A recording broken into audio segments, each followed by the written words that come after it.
Hello everyone, नमस्ते, ओम नमः शिवाय। बढ़ते हैं आगे video series miracles of graphology में। सो अभी आपके ये 2-3 लाइंस लिख के आपके सामने रेडी है। Now observe the following between the two hand writing.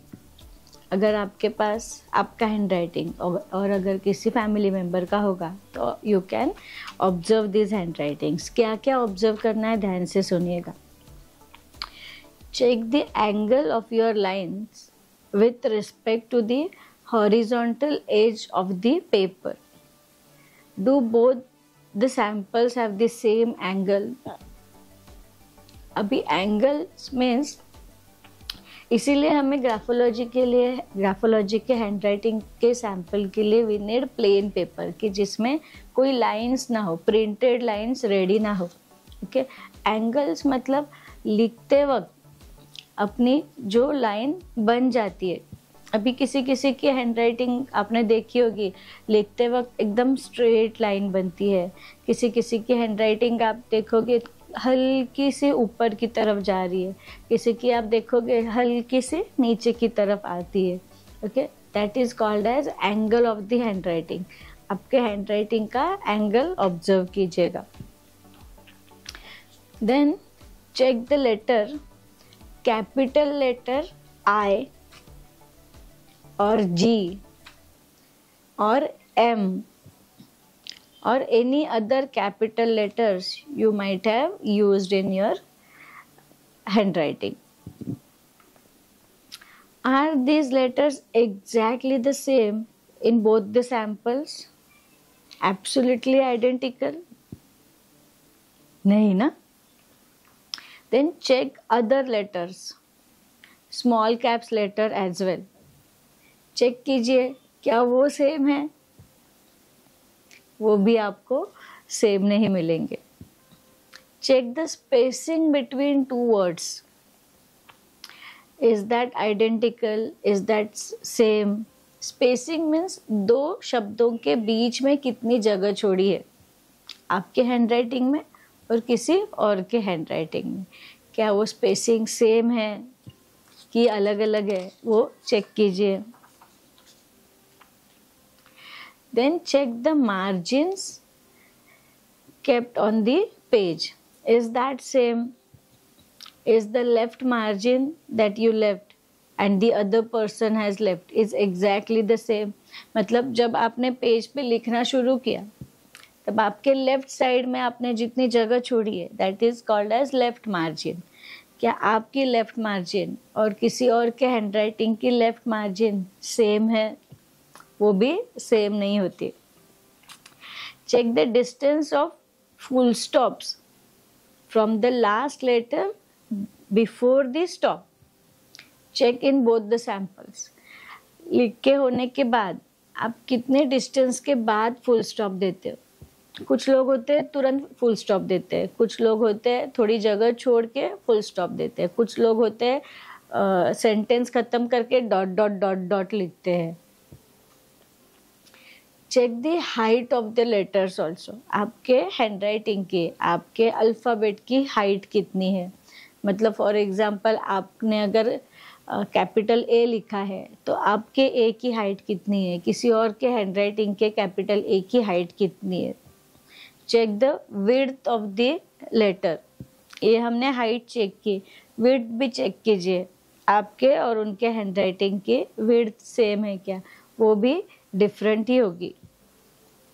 I can continue to ask you more than 50 traits like this. I can bet you they will not be the same in the two samples. 50 क्या, मैंने आपको 100 trades भी अभी पूछे ना, ये same है क्या, ये सेम है क्या, वो सेम है क्या। Each one of you are going to tell me कि हर एक ट्रेड अलग अलग है। आप 2 हैंड राइटिंग लेके बैठिए, नहीं तो 10 हैंड राइटिंग लेके बैठिए, ये ट्रेड्स हर एक के हैंड राइटिंग के डिफरेंट ही होने वाले। Every traits tell me about you. Every handwriting and signature traits talks to me about you. It reveals secrets about you to me. Some secrets probably even you have not been aware of. कभी कभी तो हमें handwriting में से ऐसे secrets पता चलते हैं ना, जो उस इंसान को कभी कभी ऐसे लगता है कि ये तो सिर्फ मेरे बारे में मुझे ही पता था, मैंने किसी के साथ शेयर नहीं किया, और फिर आपको कैसे पता। मतलब इतने डिटेल्स हमें अपनी हैंडराइटिंग बताती है। Maybe after reading this book fully, you will understand a bit more about yourself. जैसे जैसे हम ये किताब आगे बढ़ेंगे, कंप्लीट करेंगे, आई एम श्योर आप आपके खुद के हैंडराइटिंग के बारे में समझने लगोगे। This is what I mean by difference in the handwriting. Okay, मतलब कभी कभी हमें देखने में हैंडराइटिंग सेम दिखती है। ओके, नॉर्मल पर्सन देखेगा, बोलेगा हैंडराइटिंग तो सेम ही दिख रही है, लेकिन ग्राफोलॉजिस्ट का नज़रिया, हैंडराइटिंग को देखने का नज़रिया इज़ ऑलवेज डिफरेंट। ग्राफोलॉजिस्ट हमेशा height of the alphabet, width of the alphabet, spacing, angle, margin, ये सारी चीज़ें देख के ग्राफोलॉजिस्ट हैंडराइटिंग स्टडी करता है। अभी आगे देखिए, your handwriting and your signature is a mirror of your subconscious mind. ये एक सेंटेंस दिमाग में एकदम फिट करके लीजिए। Your handwriting and your signature is a mirror of your subconscious mind.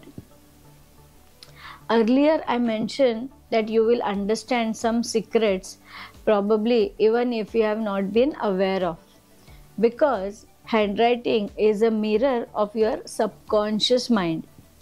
Even if you know little bit about conscious mind and subconscious mind, you might be aware that things which you are doing consciously or logically that are taken care by our conscious mind, and the things which are happening automatically and we have no control or very less conscious control over it are taken care by our subconscious mind, and our handwriting is automatic.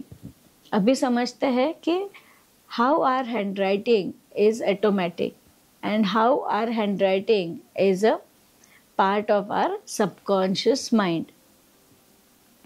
Let me ask you right now to write 10 sentences on a blank paper. क्या लिखना है? Write down anything, okay? Anything.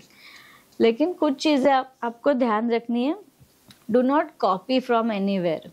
किसी article में से copy नहीं करना है, newspaper में से कॉपी करके नहीं देखना है, okay? Don't make too many paragraphs. Do not write point wise, okay? Just लिखते जाना है। इसके पीछे एक साइंटिफिक रीज़न है कि जब हम कॉपी करके लिख रहे हैं, मतलब जब हम देख देख के लिख रहे हैं, उस टाइम पे अपना कॉन्शियस माइंड ही बहुत एक्टिव है।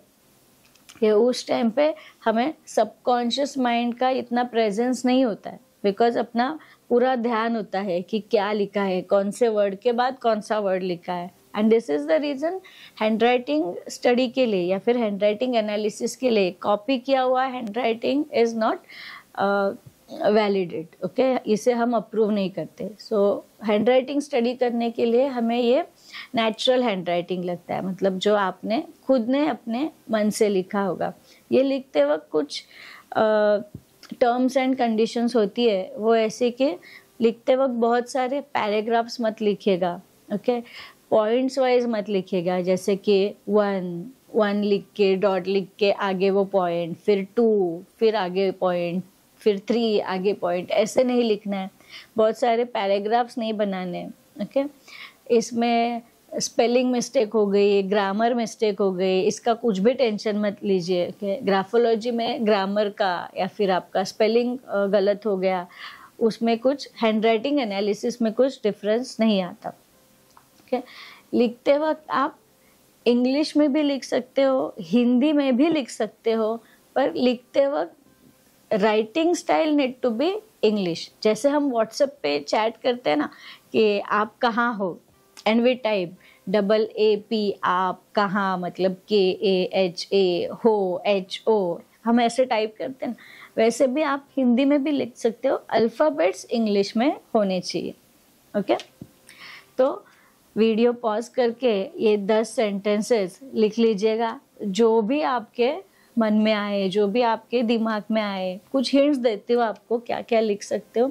मे बी सुबह से आपने क्या क्या किया, या फिर मे बी सुबह से आप क्या क्या सोच रहे थे, या फिर अभी ये 4-5 दिन से आप जो ये बुक सुन रहे हो, वीडियो सीरीज देख रहे हो, इसके बारे में आपको क्या लगता है, ये आपको कैसे लग रहा है, खुद के बारे में आप क्या सोचने लगे हो, एनीथिंग अबाउट यू। बहुत ज़्यादा फ्यूचर प्लानिंग मत लिखिएगा, बिकॉज अगेन उसमें बहुत ज़्यादा लॉजिकल माइंड इन्वॉल्व हो जाता है। Okay, so let's get started and keep your hand writing ready for our next session.